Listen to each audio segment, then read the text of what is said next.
Hi there. My name is Mandy, and I offer yoga and meditation classes to the incarcerated. I've offered about 250 classes to the men and women at the RSW jail, which is Rappahannock, Shenandoah, and Warren Counties Regional Jail. And I really mostly just want to thank you for showing up today with maybe a curiosity or a desire to learn or a desire to connect.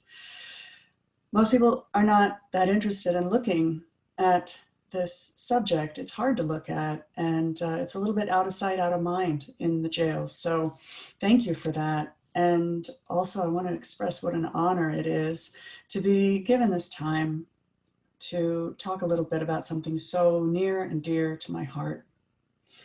So I thought I'd start off just because most of us haven't been in a jail, and I was no exception. And so in the 3 minutes before my first class, I'm standing in this indoor gymnasium. I'm waiting for my first students to arrive. I am anxious.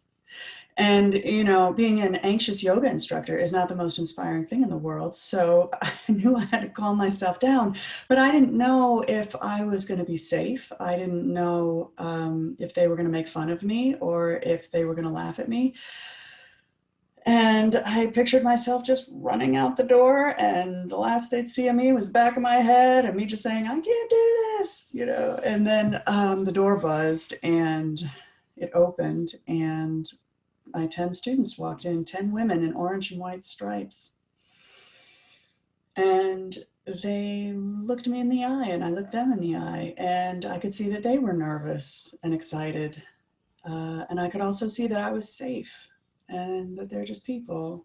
They're just souls. We're all just souls. So I had a great sigh of relief, just a, whew, I'm safe. This is gonna be fine. Well, the next thought I had was, well, if I'm safe, really, then why have we locked these women in cages? And is there some other solution for this problem than incarceration?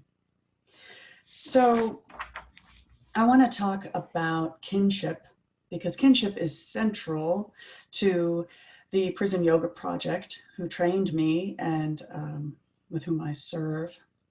And on the first day of training, James Fox, who led the training, he said, if you have come here because you want to save or help or change or fix someone, then you've come to the wrong place.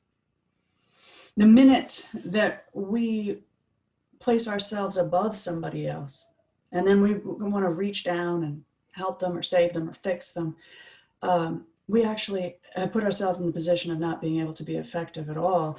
Instead, what we need to do is kinship, just an open, curious, compassionate, heartfelt sense of being in the presence of another human being. And one of my heroes, Father Gregory Boyle, who was a Jesuit priest in Los Angeles, who has been working with gang members for the last 30 years, he writes on kinship. He says, as Mother Teresa said, the problem in the world is that we have forgotten that we belong to each other. So we hope to inch our way out to the margin so we can stand with the poor and the powerless and the voiceless, with those whose dignity has been denied, with those whose burdens are more than they can bear. Occasionally, you get really fortunate and you get to stand with the easily despised, the demonized, so the demonizing will stop, and with the disposable, so that one day will come when we stop throwing people away. We obliterate once and for all the illusion that we're separate, no us and them, just us. Kinship is the game changer. It is the pearl of great price. It is the treasure buried in the field. Let's sell everything to get it. Again, it's just opposite, you know, we get lucky. We get lucky to stand with the demonized. We get lucky to stand with people who've been thrown away, so that the demonizing and the throwing people away will stop. That is my good fortune. That is our good fortune to do that work. I want to just talk a little bit about statistics, just about what this criminal justice system looks like, the scope of it. We have 2.3 million incarcerated people in this country, people living in cages. About 10%, so 230,000 of them are veterans. 76 million Americans have criminal charges. And in our jails, 3 out of 5 people in jail are unconvicted of any crime and simply too poor to afford their bail. African Americans are jailed at 4 times the rate of white Americans, even though they make up only 13% of the population. And there are 115,000 women in jail, one of the fastest growing populations, demographics of the incarcerated. And 80% of them are mothers of young children. And with all this is very hard for me even to take. So we sit with it. And 85% of the incarcerated are in for drug or alcohol related crimes. 65% of the incarcerated meet the DSM, the Diagnostic Statistical Manual, criteria for addiction. 65%. And so for me, what this means is that at great human and financial cost, we have arguably criminalized poverty, we've criminalized mental health issues, we've criminalized substance abuse issues, and we're asking young children to suffer while their parents are incarcerated merely because of poverty. Last thing, finally, 95% of everybody who's incarcerated, they're all getting out, but within 3 years, 67% will be back in jail or prison. So I'm just going to pause here for a second because I want to show you some pictures of my students.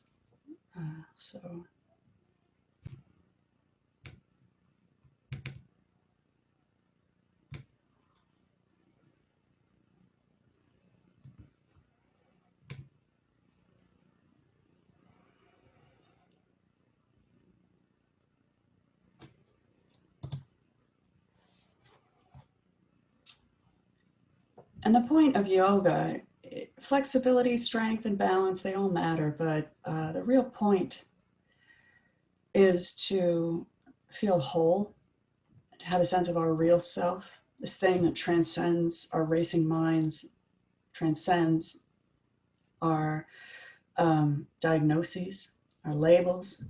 There's a self in there that we can access that is whole, arguably perfect, eternal. And that is the point of yoga, and that is the point of bringing it to people who have been labeled and diagnosed. And it's kinship in motion. And I also like to say with these men, you know, I thought the men would completely laugh me out of the room with a yoga class for the incarcerated. But 100% of the time I experienced nothing but pure respect and gratitude from both the gentlemen and the women in my classes.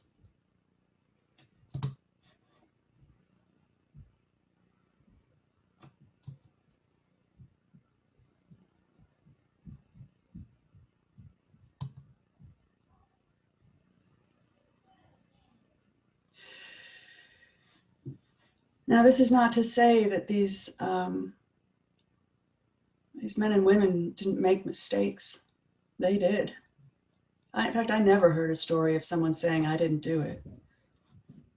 What I heard was I did it, and I don't even know why. They did make mistakes. They do need to be removed from society. But the question for me is, where are we going to remove them to? Because ultimately, I would like to see them removed to compassionate, rehabilitative programs, mental health, addiction recovery. I would like to see the criminal, the cash bail system abolished. And I would like to see us with that same sense of kinship that Father Boyle talks about, with that same joy, that we get out into our communities and we get to people when they're children, when they're teenagers. We go upstream from the problem and we provide these rails so joyfully. It will give us tremendous benefit and meaning to provide rails to at-risk youth, to all youth, so they don't end up going down this pipeline where they become criminally involved and justice involved. So next, you'll hear from Diana Lieber. She is a professional counselor and she runs an exceptional addiction recovery program at RSW. And I've had the privilege of witnessing and working within these recovery programs, and the transformation that I have seen, even just in a few months with this population, has been nothing short of transformative and sacred. Thank you again for your time. Please be well.